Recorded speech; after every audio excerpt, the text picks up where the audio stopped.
was asked as we opened the graveyard by a brother, and I'm not going to point anybody out, but he asked, can I take pictures? A lot of the time, we don't realize who we are. A lot of the time, we don't realize what God has done for us. This is yours. Lock, stock, and barrel. God has blessed you as a family unit to own this, to possess this. The question is, what are you going to do with it?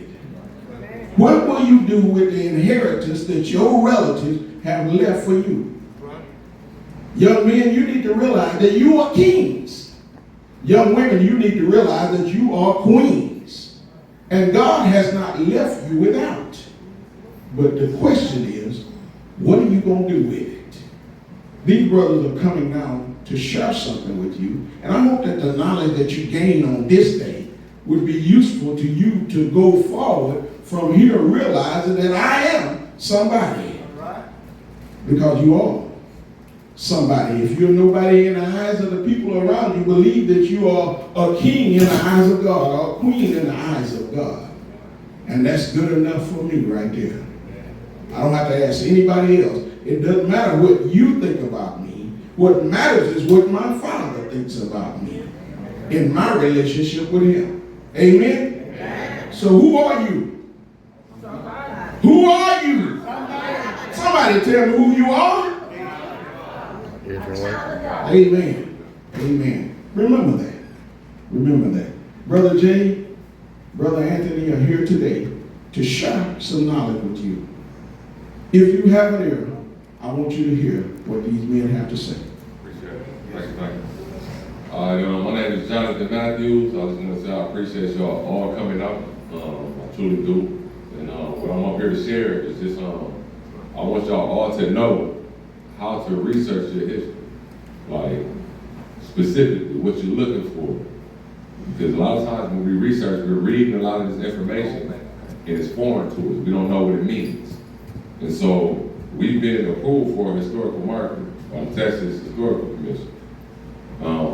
They will be mentioning our Cherokee history, our Native American history.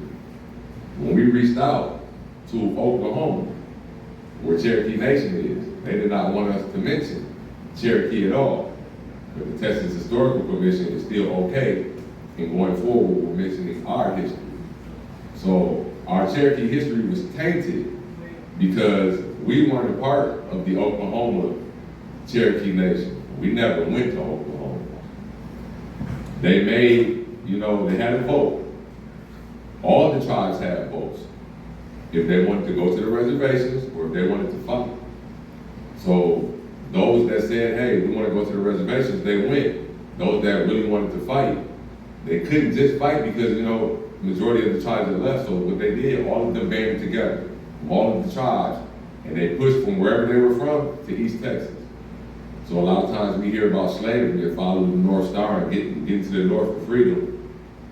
Freedom was Texas. It wasn't a part of the United States at all. Understand this, it was an independent state, the Republic of Texas. And so we were there from 1822 to 1839. This is all documented history. And that's why we carry so many different indigenous genes and different African genes, because they're all tribal people. Africans and Native Americans are all tribal people. That's their background, that's the cultures and traditions and customs that they come from. And so now that we've researched this, we've understood that the people that are here in East Texas, a lot of the quote-unquote called settlers, that's just what they were. They weren't, a lot of them weren't landowners. They settled on other people's land that already had land treaties and things of that nature. And so when you guys are searching for your surnames, I want you to go to all of the different county clerks' websites. Wherever your people, you think your people are from, go to the county clerks' websites. Do not just type in their first names. Type in the surnames. Find the oldest person in that county with your last name. See where they lived at, who they were around. That's what leads you to where your surnames are in that area as well. Because if you go back to those 1800s and those 1700s, the population is low. So when you trace your people to that area, you trace your people to a rare group and a specific low number that you know these are your people back here. Because they say, hey, so we'll give you Deberry, for instance. If you go back to Deberry and see, what the population was when it first started, it's 50 people. 50. So you can trace your people back to this area, you're among that 50. And they know that they can't deny it at all, because the landmarks don't change. One thing you cannot move and pick up and move is land. So where we live, that's there forever. And so what we've kind of come up with now is that we're going to go for tribal recognition with Governor Adams. That's why we took everybody's names that come, anybody that's from your bloodlines, documented what household they're from, what state, what city, ages, everything, because we are coming back to take what's ours. And it's going to take a group effort. That's what derails this a lot of times, is too much individualism, and everybody wants to do their own thing, but a tribe is not an individual. A tribe is a group of people. Sometimes a tribe consists of many different tribes. You get me? And so that's where we're at right now today. The marker will be getting put up 2024. It will be a historical moment. We want everybody to come out when we get that date. And we'll be going for everything that was taken from us, because it's entitled to us. And a lot of us just don't know that we're entitled to these resources that are out there, because we just don't research it, and we don't know what we're looking for. And so we have all that documentation now, the different bloodlines, where we migrated from, who we're related to, all of these things. And so when we forward all this information to the Texas Historical Commission, they knew just like that, these people are who they say they are, because they took all the research that they've had from all these years. And one of the top historians actually is from this area of Deberry and Deadwood. And she was working there like in the 70s, around that time. So a lot of her documentation, we were able to match it with our people as well, because we're from here. So that was the white side of it, okay? They didn't have the colored side. So when you look at our people out here, why it wasn't designated, when you can drive 5 minutes this way, 5 minutes this way, 5 minutes that way, all of the other burial grounds are all designated. All the other burial grounds already have Texas historical markers, just ours did.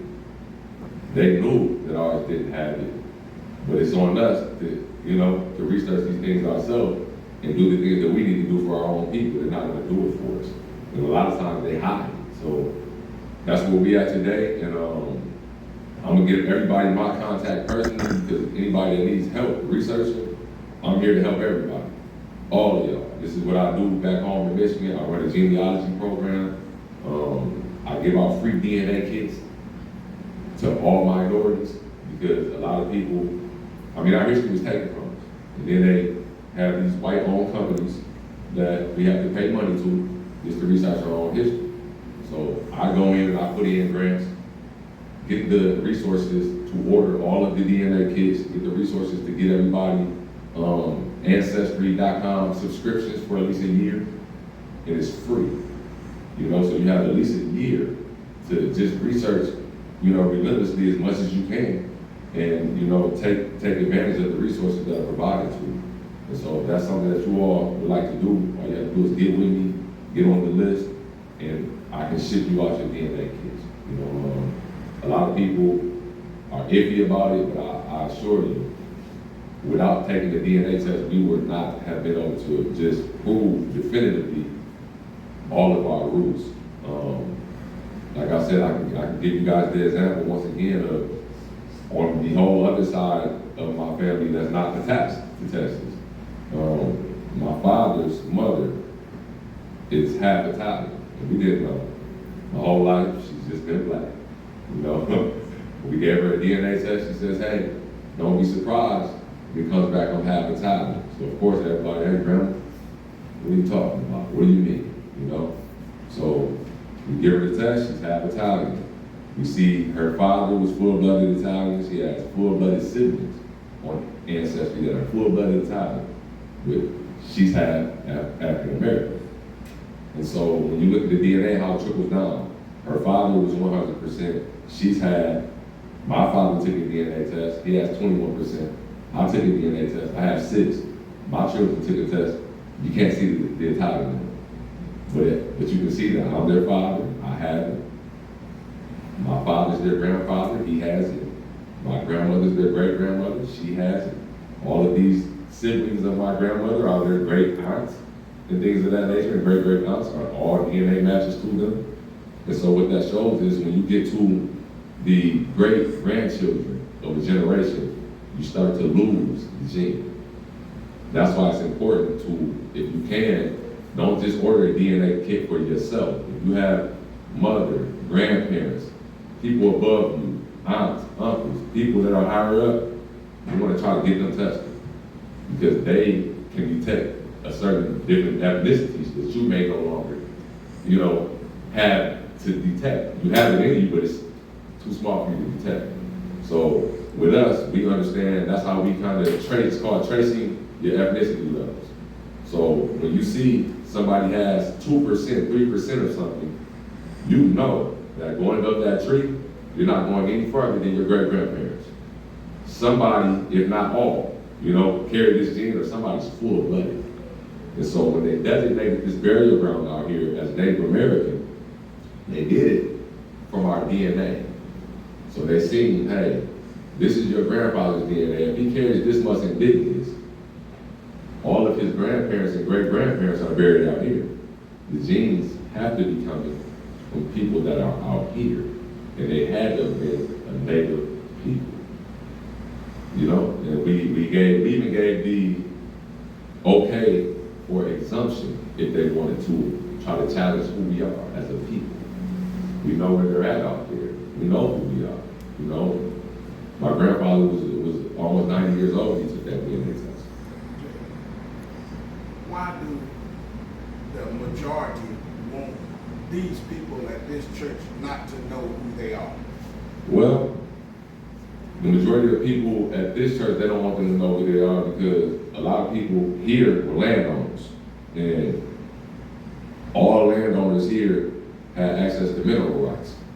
There's nothing but gas and oil and minerals under the land in Deberry, in Deadwood. That's all there is, And when you guys research, like I said, you'll see, you can pull these deeds and you'll see all the landowners, what they own, how many minerals. And when they reference these deeds, a lot of times they steal it by referencing, such and such that was deceased, sold land to such and such that's deceased. And if you refer to this deed in this page volume, you'll see that this is the same land that we own now. It's not true. 9 out of 10 times it's just a lie. But we don't follow the chain and go back and check every deed, everything that they're saying, because a lot of times it's too much work for us. But I assure you, your heritage is never too much work, and you shouldn't even look at it as work. So all of the research that we've done so far, it wasn't work to us because we felt the obligation to know who we were. This was us learning about who we are as a people. It wasn't a research project. This was every day we're learning more and more about ourselves by researching about the people from the past. And so that's what I have for you. If anybody has any questions about how to research, feel free and I'll let you know. How to research through Ancestry, like I said, with the DNA kits, just reach out and let me know and I'll get them all to you. I'm gonna let Uncle Tony add a couple of things into it, just about the history of the migration process as well. Chief Bowles, Sam Houston, these are people that people hear about, but we actually connect directly to these people. And that's why we're so significant. There's not too many people that can connect to Alexander Horton, Alexander Sandy Horton. And like I said, my great-great-grandfather's name is Sandy Horton. He's named after him.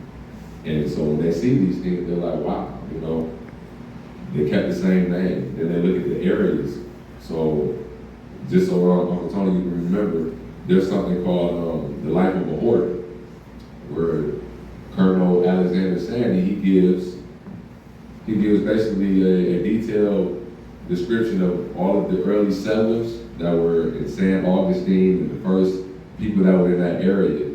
But when you look up the deeds in Panola, they're also the first people that migrate and they're living here as well.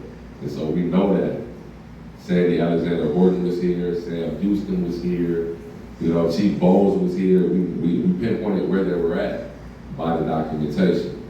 And so Tony, elaborate more on that. How y'all doing? First of all, I'd like to thank everybody for coming out. We definitely could be doing something else, but thank y'all for coming out. And I want to kind of add something to the nephew speaking about for the history. One of the things in this area that, matter of fact, it's the whole United States. One of the greatest misconceptions is that most of us were slaves. That's not true. That is a great misconception, especially in this area. Almost everybody, the whole state of Texas, Tejas, the Tejas tribe. And the original people in this land was the Tejas. After them was the Cato. This is the Cato nation. On this side of the river, on the other side of the river, there wasn't no Louisiana, there wasn't no Texas. This is the Cato nation. All this is the Cato nation. Our people, the Hardys, originated from North Carolina. The Hardys were English. The English, they were the first group of people that intermingled with the native, with the Cherokee in the Carolina. Before it was the Carolina. They were the first. They were missionaries. The Hardys were missionaries. They went amongst the Cherokee, and as they got amongst, they started marrying into the Cherokee tribe. You had the Hardys that was part of the Cherokee tribe, and you had the other Hardys, they were the white Hardys. They were still related. All of them migrated from North Carolina. You speaking about the vote. During the early 1800s, they was forcing all the Native Americans from their native lands to reservations throughout the country. All the natives in the South had to go to Oklahoma. That was called the quote-unquote Indian Territory at the time. In the Carolinas, they had a vote. All the natives, the Cherokee got together and voted to see whether or not they were going to fight for their land or whether they was going to go to the reservation. The majority ruled. They decided to go to the reservation. But our family and certain warriors, it was like about 60 families. That's how you know it. It was like 60 families, including our family. They migrated from there through Louisiana, Arkansas, to here. That's why we got family all up in Louisiana, Arkansas, Tennessee, all that. Mississippi was the mother mound for the Choctaw Nation. Our grandma, Athleen State, she Choctaw, where they come from. All our people, most of these people, we're not African, that's the African, but most of these people are natives. They got us thinking that a native look like a white man. That's not true. Cherokee means the people, the original people. That's what it means. We are the original people. The Cherokee, that's us. That's our bloodline, without a doubt or contradiction. Reason why we know, because there was just a few Cherokee that came in this area. Most of these people were like I said, Cato and Alabama, the Cushaw, all the people were here. Because this is the only free land left. Everything else was the United States. So if you were a Native American, you want to be free, you came to this area because it was still free. 1836, we got a treaty. Sam Houston, the first president of the Republic of Texas, was Cherokee. People don't realize that. He was Cherokee. That's why if you notice, he lived among the Cherokee. He didn't live among white folks. Because he understood that Cherokee was a part of his protection. They was with him. Alexander Sandy, the person he mentioned, that was Sam Houston's right-hand man. When they did the treaty for the Cherokee Nation, he did the survey. It's a whole area of land that's given to the Cherokee for the simple reason when they had the war between the Spanish and the whites. They went to the Cherokee and asked us to remain neutral. The Cherokee was the spokesman for all the tribes. Chief Bowles was the primary principal chief of all the tribes. They made an agreement that we remain neutral while they had the war with the Spanish, that we'd be given land. We remain neutral. Y'all know the history. They won. So now after they won, Sam Houston was a man of his word. We up the treaty in 1836. We got the map. It's a whole area of land in this area. They belong to us. They belong to the Cherokee Nation. After Sam Houston was out of office, the very next president named Lamar. Y'all familiar with Lamar University? They named it after him. Lamar University. Mary Lamar, that was his name. He was the next president.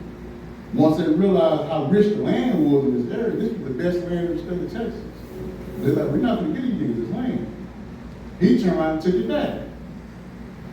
In 1839, 3 years after the treaty, they came and they told the Cherokee that they had to leave. So the force the Cherokee went and they had council and decided whether or not they were going to leave or whether they were going to fight.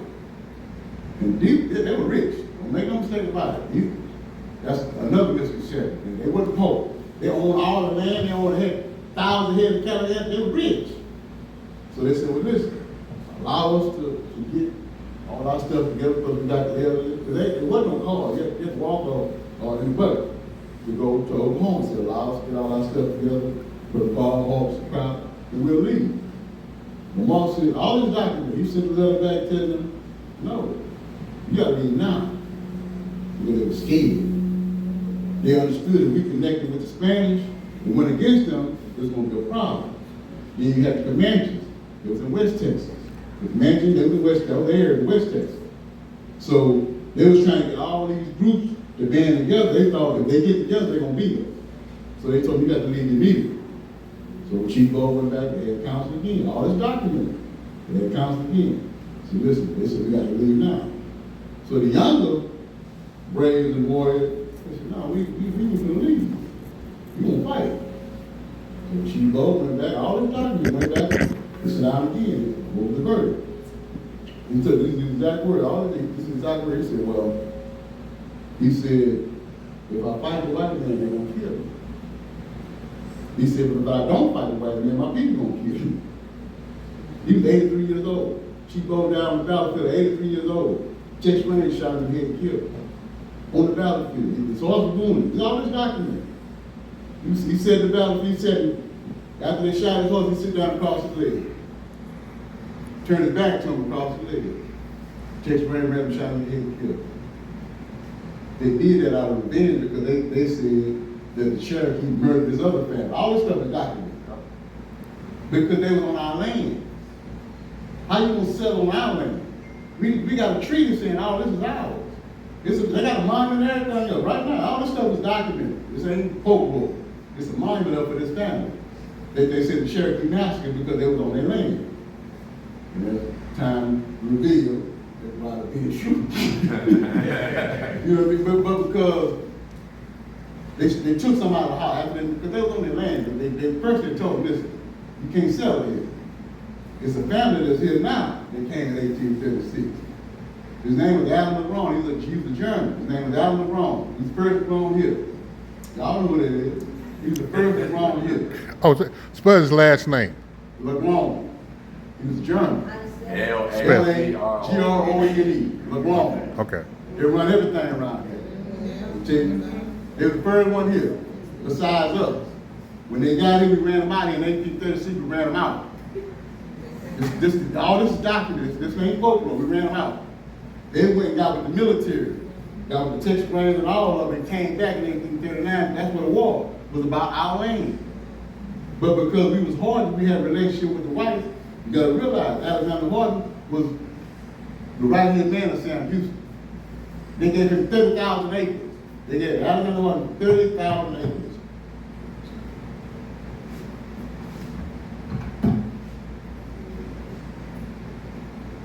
Oh, I forgot y'all. Yeah. Oh, but this is true. I don't care. This is true. They came and got the military to ran us off our land. That's what they did. Because they knew they couldn't. If you look at the map, this map that showed the military was trying to figure out where all the natives were in this area. Right? Because they knew when they got ready to go, they were planning on going to war anyway, so they had to locate all the people. There was one military fort in this area called Fort Houston.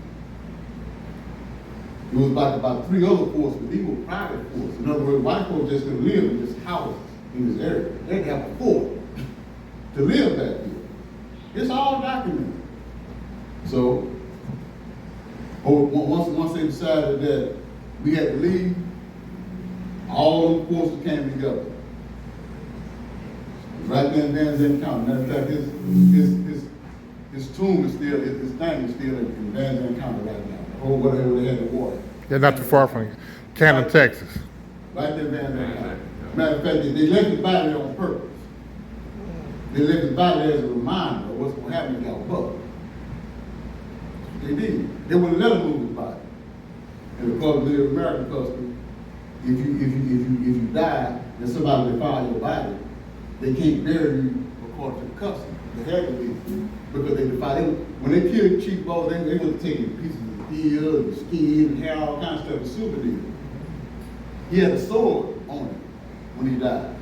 The sword that was given to him by Sam Houston, President Sam Houston. When they did the treaty, that was his way of saying, you know what I mean? This, I'm gonna give you this as a token of this agreement we just made. When he died, he had that sword on him. The white folks took it. They took the sword, they put it in St. James Law, in the Sonic Law. They took and gave it to the white folks in St. James Law for years. And after years passed, they finally gave it to the Cherokee Law in Oklahoma, another Masonic Law. They gave it to them. Nice, it's there now. Right now, as we speak, that same sword is right there. They came back later, they did ground penetration, because this is a part of the Texas history that people don't talk about. They don't want to talk about it, because they want you to think that you coming off a boat, and which some of us did. Our Baylor's line, our state line, they were African. They were African and Choctaw. It was only 10 slave islands in the state of Texas in the whole history. Just think about it. In the whole history of slavery, it was only 10. But we got a misconception about what that means. Back then, slavery only means if a tribe war with another tribe, they get the women, they sell them. It wasn't because they came off a boat. Everybody, white women, there was 7 white women in slavery back then. That's how Quanah mother was white. Quanah was with the Comanche chief in West Texas. His mother was white. You know what I mean? Cynthia Ann Parker. But once they took it and put it into the tribe, she married the chief. And they had a son. That's why you got this stuff so much intermingled. Intermingled, because when you get conquered, you become a slave. Not like the TV slave, you become a slave to their tribe. They may kill all the males, they're gonna take the women. And then sell them. Our great-great-grandma Ben, Sister Tennessee. You got slave brothers right in Winona County. It's on record. All you gotta do is go look. Of this particular sale. It was 10 of them. It was 10 altogether. No.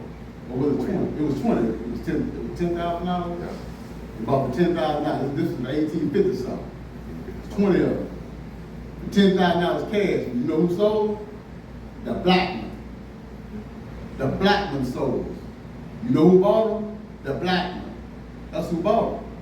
They sold them to somebody else in the family. And you know what the white man named black. Think about that. What white man you know named black?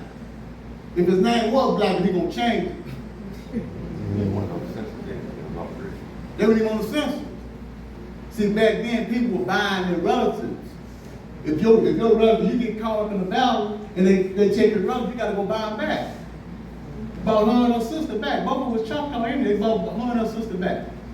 On the 1870 census, the very first census after slavery in 1865. The very first census, 1870, she was in the house with Baylor. In the house with Baylor, married to Baylor, with children. Let's go back. The Statons, the Horns, all these people migrated from North Carolina. All of them.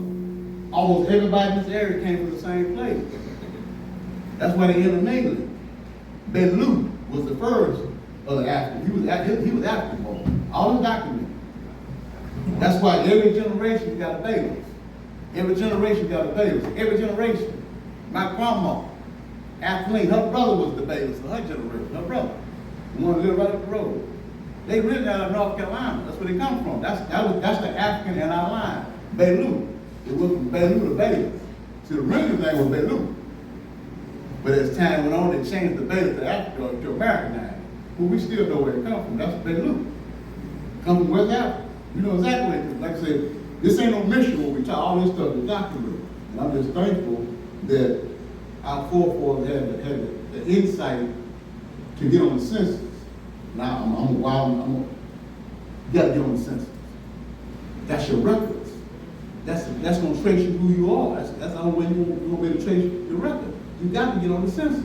Because on that census, it's gonna let you know who the head of the household is, who are in the household, whether they can read or write, whether they own land, what kind of job, what kind of skills they have, all this on the census.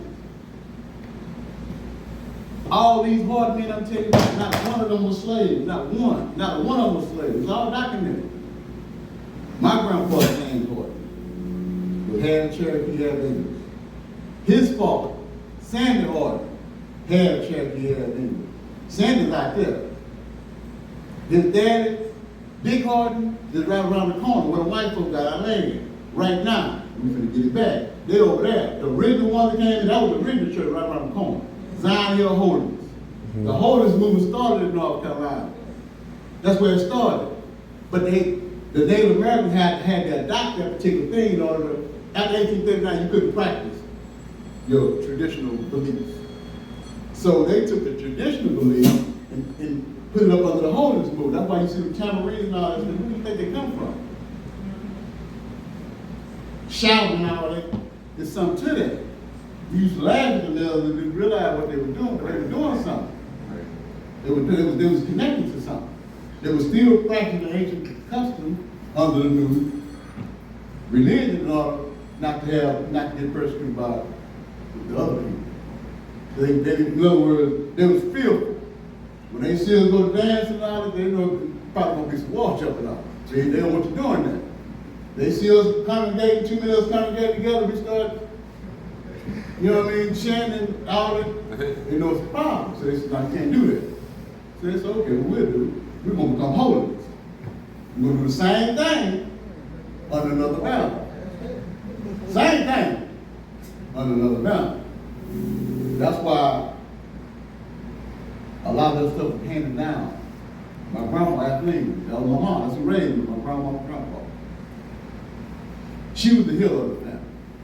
She was. So this ain't what I heard, it's what I know. My younger brother, he's not here with us. He had asthma when he was kids. You know, ain't no cure for asthma. Y'all know the cure for asthma? Ain't no cure for asthma. And guess what though? My grandma had my uncle Charlie Hardy. He had me go catch a fish. Catch him in the lake.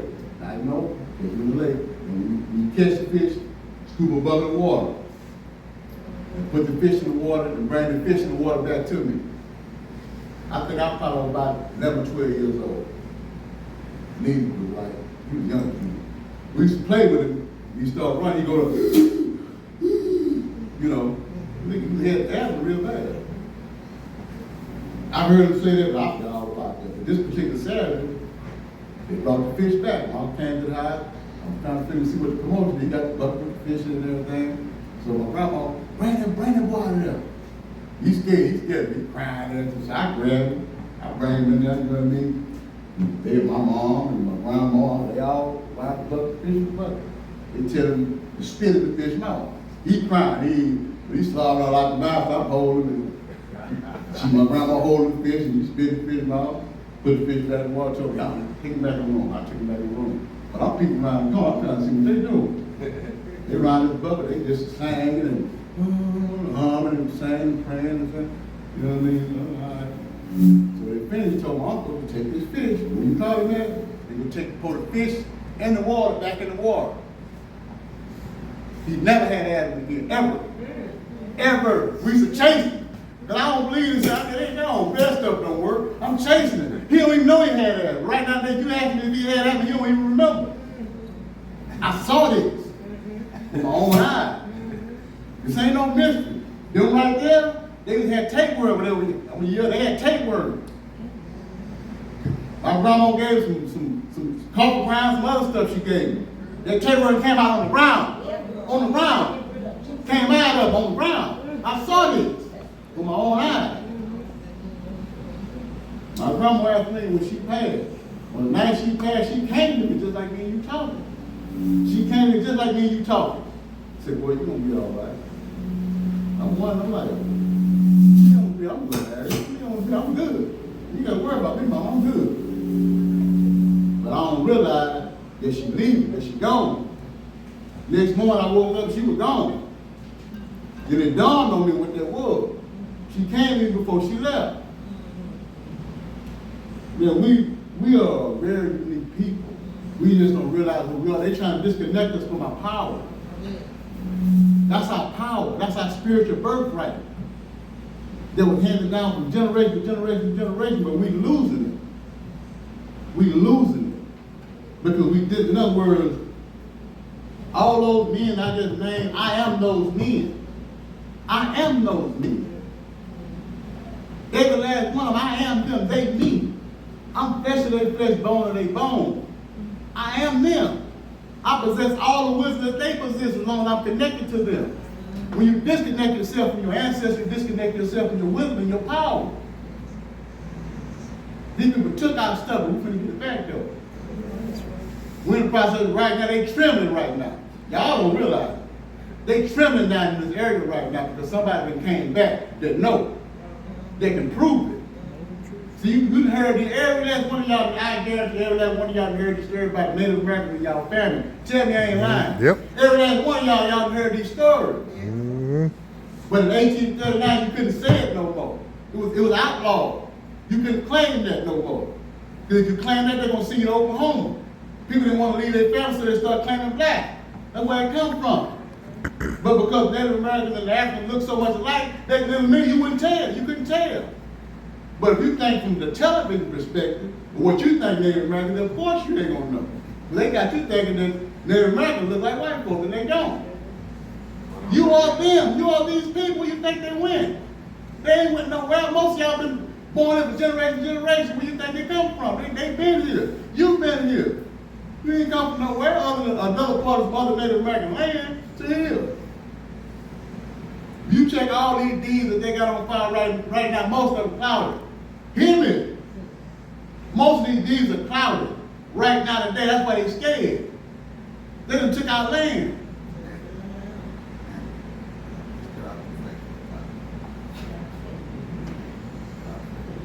Hold on just a second. Let's cut off Facebook just a minute because it's something that the people here need to hear. Exactly. It's not